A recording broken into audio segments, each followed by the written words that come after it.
நாம இன்னைக்கு இட்லி தோசையோட சேர்த்து சாப்பிடுறதுக்கு கடலைப்பருப்பு சட்னி தான் பண்ண போறோம்.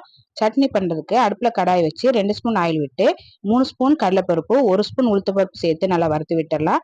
இது கூட 5 வரமிளகாய் சேர்த்து நல்லா வறுத்துடலாம். பருப்பு நல்லா வறுபட்டதும் 3 பெரிய வெங்காயத்தை நீள்வாக்குல கட் பண்ணி போட்டு நல்லா வதக்கி விட்டுடலாம்.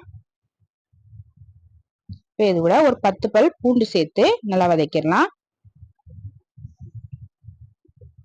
இது கூட கொஞ்சமா புளி, ஒரு துண்டு தேங்காவை கட் பண்ணி சேர்த்து நல்லா வதக்கிடலாம். எல்லாம் நல்லா வதங்கினதும் அடுப்பு ஆஃப் பண்ணிட்டு ஆற வச்சு மிக்சி ஜார்ல மாத்தி வச்சிருக்கிறேன். இப்போ இது கூட சட்னிக்கு தேவையான உப்பு தண்ணி சேர்த்து சட்னியை அரைச்சி எடுத்துடலாம். அரைச்ச சட்னியை ஒரு பவுல்ல மாத்தி வச்சிடலாம். தாளிக்கிறதுக்கு அடுப்புல கடாய் வச்சு எண்ணெய் ஊற்றி கடுகு, வரமிளகா, கருவேப்பிலை போட்டு தாளிச்சு சட்னியில ஊற்றிடலாம். ரொம்ப டேஸ்டியான கடலைப்பருப்பு சட்னி ரெடி.